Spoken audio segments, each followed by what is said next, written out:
Assalamualaikum warahmatullahi wabarakatuh. Waalaikumsalam warahmatullahi wabarakatuh. Selamat pagi anak-anak. Bagaimana kabar kalian hari ini? Alhamdulillah Selamat baik, pagi. Bu. Alhamdulillah baik, Bu. Wah, anak. Sebelum kita memulai pembelajaran pada pagi hari ini, alangkah baiknya kita berdoa bersama-sama terlebih dahulu. Adakah yang mau membantu Ibu untuk memimpin berdoa? Saya, Bu. Ya, silakan Mbak Dea dipimpin teman-temannya untuk berdoa. Mari teman-teman, sebelum kita memulai pembelajaran ini, kita berdoa terlebih dahulu. Berdoa mulai. Selesai. Terima kasih Mbak Dea sudah memimpin teman-temannya untuk berdoa. Selanjutnya, Ibu di sini akan presensi kalian terlebih dahulu ya. Untuk yang pertama, Mbak Ayu Kodaria hadir. Hadir, Bu. Mbak Dea Amanda Putri hadir. Hadir, Bu. Mbak Indah Rosalina Dewi hadir. Hadir, Bu. Hadir ya. Ibu lihat sekarang kalian sangat bersemangat sekali ya untuk mengikuti pembelajaran pada pagi hari ini. Nah, alangkah lebih baiknya agar terlihat lebih bersemangat lagi, kita bernyanyi bersama-sama terlebih dahulu. Di sini Ibu memiliki lagu yang berjudul Berkibarlah Benderaku. Ya anak-anak, kita bernyanyi bersama-sama terlebih dahulu.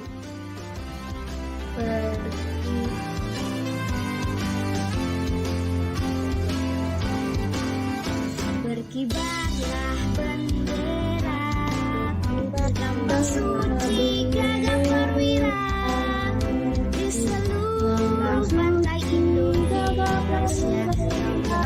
Pujaan bangsa, siapa berani menentang serta rakyat membela sang merah putih yang perwira. Berkibarlah selama-lamanya.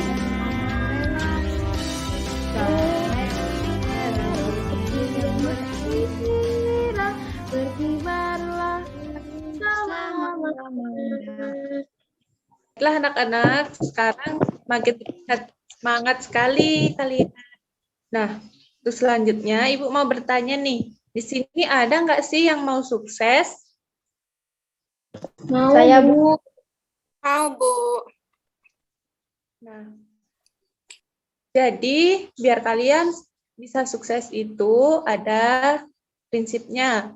Sukses hanya bisa diraih melalui gigih dalam belajar, kerja keras, dan doa yang ikhlas. Jadi kalian harus rajin-rajin belajar dan terus bekerja keras serta berdoa dengan ikhlas ya anak-anak. Baik, Bu. Baik, Bu. Sebelum Ibu lanjutkan, karena kita sudah memasuki pembelajaran, adakah yang masih ingat pembelajaran sebelumnya itu tentang apa? Saya, Bu. Tun. Tentang pantun. Iya, benar Pantun, Ibu. sekali anak-anak. Jadi kita sebelumnya sudah belajar tentang pantun. Sebelum Ibu lanjutkan pada pembelajarannya, adakah yang ingin ditanyakan terlebih dahulu tentang materi sebelumnya, yaitu pantun? Tidak, Bu. Baiklah, jika tidak ada, Ibu lanjutkan pada pembelajaran hari ini, yaitu tentang mengubah ide pokok menjadi kalimat utama dalam teks non-fiksi. Nah, ada yang tahu tidak apa sih itu teks non-fiksi? Baiklah, karena belum ada yang tahu, sebelum Ibu lanjutkan pada pembelajarannya, Ibu akan menyampaikan tujuan pembelajarannya terlebih dahulu. Jadi tujuan pembelajaran yang pertama adalah setelah mencermati teks non-fiksi pada PPT, siswa dapat menemukan ide pokok yang terdapat dalam teks bacaan dengan tepat.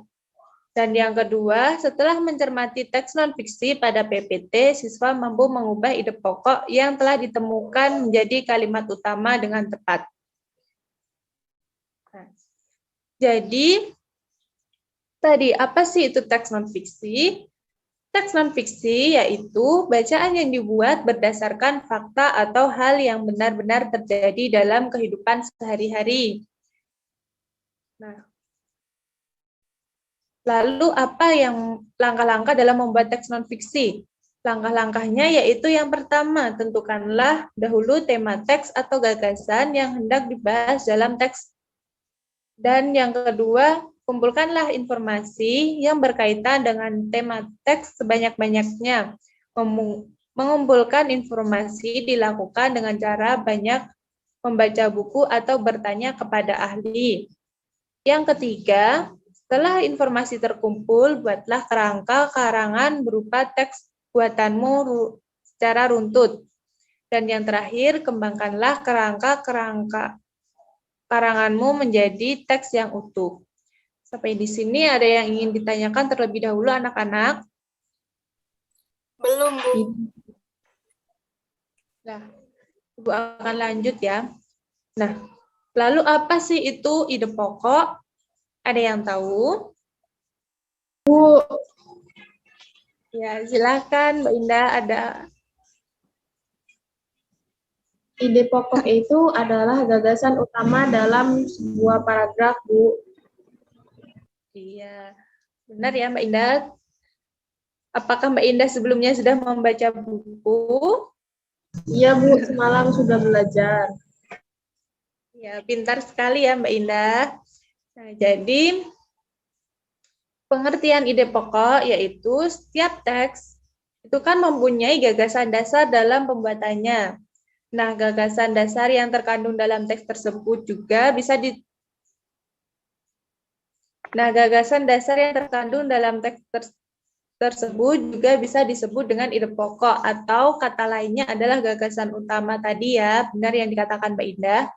Nah, ide pokok sendiri biasanya terdapat pada setiap paragraf dalam teks yang disajikan, yang berisi tentang gagasan dasar mengenai suatu hal atau kejadian yang ingin disampaikan dalam pembuatan teks tersebut. Nah, ide pokok tersebut dijadikan dasar dalam pembuatan teks, termasuk juga pada teks non-fiksi. Nah, lalu bagaimana sih cara mengembangkan ide pokok dalam sebuah teks non-fiksi? Jadi, langkah-langkah mengembangkan ide pokok dalam teks non-fiksi yaitu yang pertama, bisa membaca teks non-fiksi dengan seksama. Yang kedua, menentukan ide pokok dari teks non-fiksi. Dan yang ketiga, membuat kalimat baru yang berisi ide pokok tersebut menggunakan bahasa sendiri. Bisa juga menggunakan diksi dan ejaan yang tepat saat mengembangkan ide pokok menjadi kalimat-kalimat utama. Nah, sampai di sini adakah yang ingin ditanyakan terlebih dahulu? Belum, Bu. Lah, jika belum ada yang ingin ditanyakan, Ibu lanjutkan dulu. Baiklah, kita akan mencoba untuk mengembangkan ide pokok menjadi sebuah kalimat utama yang nantinya bisa dikembangkan menjadi sebuah teks bacaan non-fiksi. Nah, di sini Ibu ada sebuah teks bacaan non-fiksi nih. Coba, ayo siapa yang mau membantu Ibu untuk membacakan teks tersebut?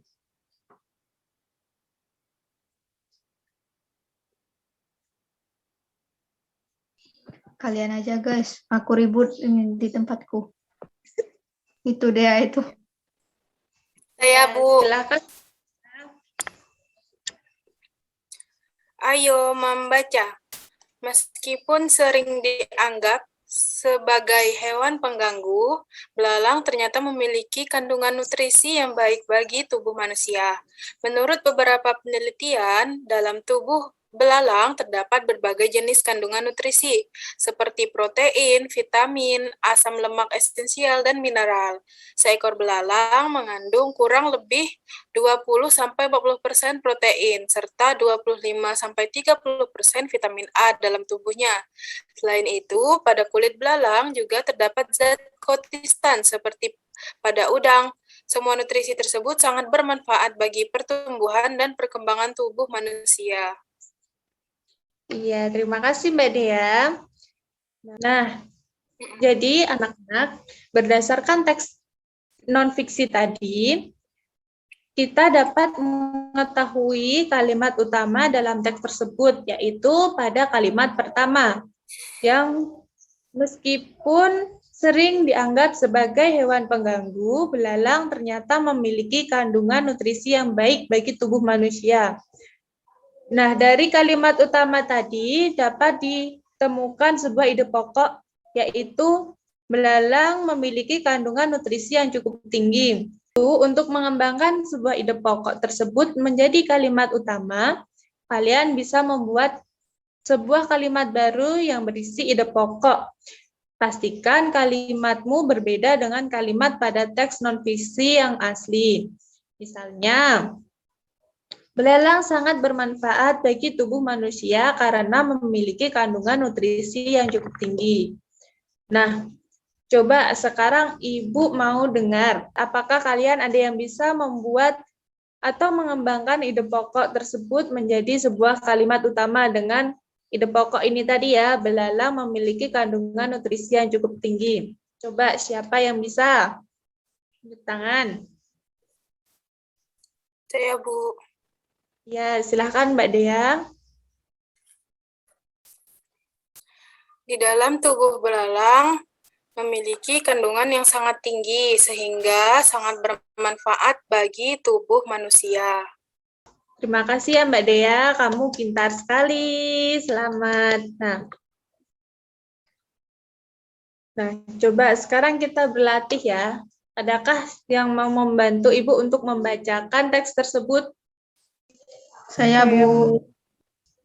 Silahkan Mbak Ayu. Ayo membaca. Pada saat musim kemarau, pasokan air di sebuah kebun akan jauh berkurang. Pertumbuhan tanaman menjadi lambat. Sebagian rumput akan mati kekeringan. Keadaan tersebut mengakibatkan penurunan jumlah populasi tikus tanah. Akibatnya, jumlah ular tanah pun akan berkurang karena jumlah makanan mereka berkurang. Iya. Makasih Mbak Ayu. Nah, sekarang coba kalian berlatih dengan teks non-fiksi di atas tadi. Coba dianalisis hal-hal di bawah ini ya. Yang pertama, carilah kalimat utama dalam teks tersebut. Lalu yang kedua, carilah ide pokok dalam teks tersebut. Dan yang ketiga, setelah itu kembangkan ide pokok tersebut menjadi sebuah kalimat utama yang baru. Ibu akan beri waktu kalian untuk mengerjakan selama 10 menit ya, anak-anak. Cukup? Cukup, Bu. Ya, silakan dikerjakan ya.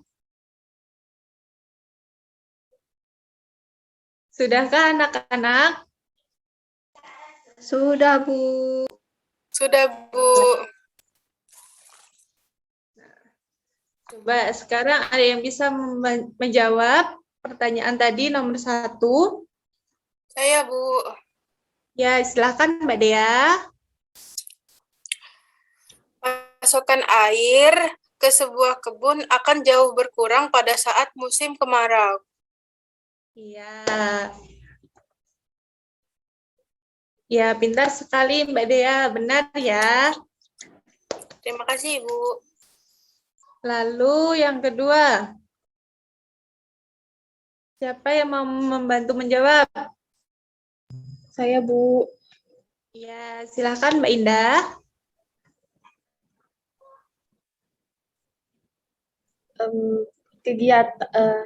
Jawaban saya, kegiatan yang merusak ekosistem yaitu penebangan hutan secara berlebihan. Iya. Sama ya. Pintar ya Mbak Indah ya. Yang ketiga, Saya Bu. ya silahkan Mbak Ayu. Penebangan hutan yang berlebihan akan merusak ekosistem yang ada. Iya. Terima kasih ya anak-anak, kalian semua pintar, hebat. Good job untuk kalian. Nah, ternyata kalian sudah memahami materi yang telah Ibu sampaikan tadi. Kalian sudah bisa menjawab semuanya dan menganalisis jawaban tersebut dengan benar dan tepat ya anak-anak. Nah, sampai di sini adakah yang ingin ditanyakan terlebih dahulu? Belum, Bu. Belum, Bu. Jika belum, karena kita sudah di penghujung pembelajaran, adakah yang akan membantu Ibu untuk menyimpulkan pembelajaran pada hari ini? Mengembangkan kalimat utama menjadi sebuah teks, Ibu. Iya, Mbak Dea. Ada lagi? Ide pokok itu adalah gagasan utama dalam sebuah teks cerita, Bu. Iya. Ada lagi? Baiklah. Jadi benar ya apa yang telah disampaikan oleh anak-anak tadi. Kesimpulan pembelajaran pada pagi hari ini adalah setiap teks mempunyai gagasan dasar dalam pembuatannya. Gagasan dasar yang terkandung dalam teks disebut juga ide pokok. Jadi ide pokok adalah ide utama atau inti pembahasan dari sebuah paragraf dalam suatu teks, termasuk pula dalam teks non-fiksi. Nah, langkah-langkah dalam mengembangkan ide pokok dalam teks non-fiksi adalah yang pertama, membaca teks non-fiksi dengan seksama, lalu yang kedua, menentukan ide pokok dari teks non-fiksi, yang ketiga, membuat kalimat baru yang berisi ide pokok tersebut menggunakan bahasa sendiri, dan yang keempat, menggunakan diksi dan ejaan yang tepat dalam mengembangkan ide pokok menjadi kalimat-kalimat utama. Nah, untuk pembelajaran selanjutnya, kita sudah memasuki pada pembelajaran yang kedua, yaitu mengenai konsep yang berkaitan dalam teks non-fiksi. Nah, terima kasih anak-anak. Adakah yang ingin ditanyakan terlebih dahulu? Sampai di sini. Sudah paham ya anak-anak tentang Bu. materi? Sudah, Bu. Sudah. Sekarang Ibu mau bertanya, apakah kalian senang dengan pembelajaran pada pagi hari ini? Senang, Senang. Bu. Apa yang membuat kalian senang? Karena Membaca membaca. Iya. Semoga ilmu yang Ibu sampaikan pada pagi hari ini bermanfaat bagi kalian semua ya. Jangan lupa belajar, terus belajar untuk mencapai kesuksesan kalian.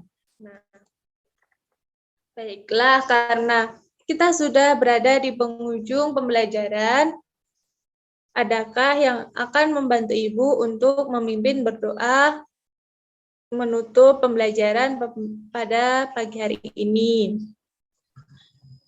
Saya, Bu. Ya, Baiklah. silakan Mbak Indah.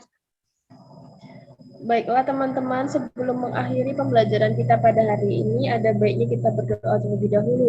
Berdoa mulai. Berdoa selesai. Terima kasih Mbak Indah. Terima kasih juga anak-anak karena sudah mengikuti pembelajaran pada pagi hari ini. Ibu akhiri pembelajaran pada pagi hari ini. Wassalamualaikum warahmatullahi wabarakatuh. Waalaikumsalam warahmatullahi wabarakatuh. Waalaikumsalam Terima kasih, Bu. warahmatullahi wabarakatuh. Terima kasih, Bu. Terima kasih, Bu. Jangan lupa sampaikan salam Ibu kepada kedua orang tua kalian ya. Semangat, selamat belajar. Asyik